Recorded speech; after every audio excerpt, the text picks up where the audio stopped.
आज एक public message देना चाह रहा हूँ, चाहे वो आम पब्लिक के लिए हो, फार्मर्स के लिए हो, या जो एनिमल रखते हैं उनके लिए हो, पर सबके लिए एक मैसेज है।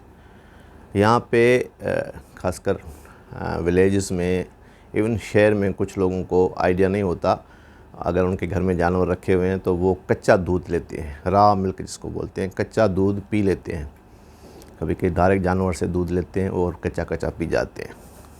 कुछ लोगों के ख्याल में ये दूध हेल्दी है, इसमें कोई शक नहीं है कि दूध हेल्दी होता है, पर रॉ मिल्क लेने से तकरीबन 16 किस्म की बीमारियां हैं जो मिल्क से सीधा डायरेक्ट ह्यूमन को अटैक करती हैं, ह्यूमन के लिए डेंजरस हैं।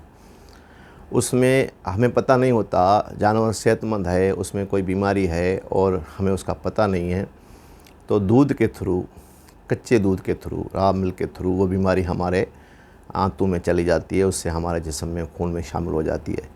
इसमें मुख्य जो बीमारियां हैं जो जिनका हम आमतौर पर जानते हैं, ट्यूबरकुलोसिस टीबी हो गई, ई कोलाई है, जैसे मुख्तलिफ और बीमारियां हैं, ब्रुसेलोसिस है, जिसमें अगर औरतें जो बच्चे देने के काबिल हैं उनके लिए भी डेंजरस है।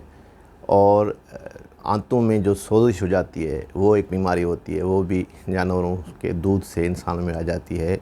तो मैंने ये बताया कि अगर लिस्ट में गिनवाऊंगा तो टाइम नहीं मिलेगा। 16-17 किस्म की बीमारियां हैं जो कच्चे दूध से आपके पेट में चली जाती हैं। इसलिए हमेशा कोशिश करें कि कच्चे दूध से अवॉइड करें, कच्चा दूध